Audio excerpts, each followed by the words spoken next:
नाजरीन ये देखें, एक गेट पे बहुत आला किस्म का गेट लगाया गया है। ये पूरी बाड़ है। इस गेट का मकसद ये है, ये जो आपको ताला भी नज़र आ रहा है, इस पर हाई ताला है। इस गेट का मकसद ये है कि जी जो बंदा इस प्लाट में जाएगा वो सिर्फ गेट के ज़रिए जाएगा। ये देखें, आपको ताला नज़र आ रहा है। कितनी हैरान कुन बात है। बल्कि मामून यही होता है जी कि ये ताला लगाया गया है। ये आपको ताला नज़दीक से बताते हैं कि इस प्लाट का रास्ता बंद किया गया और जो भी दाखिल होगा इस गेट से ही दाखिल होगा। ये देखें सारा,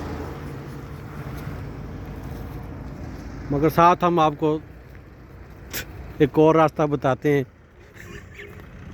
ये देखें नाजरीन, ये आप इधर से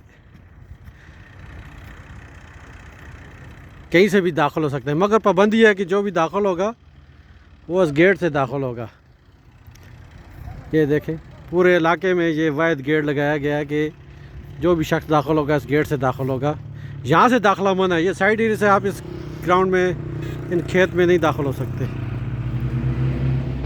ये देखिए देखिए देखिए कारकर्दगी देखिए, इसकी सोच देखिए, माशाल्लाह।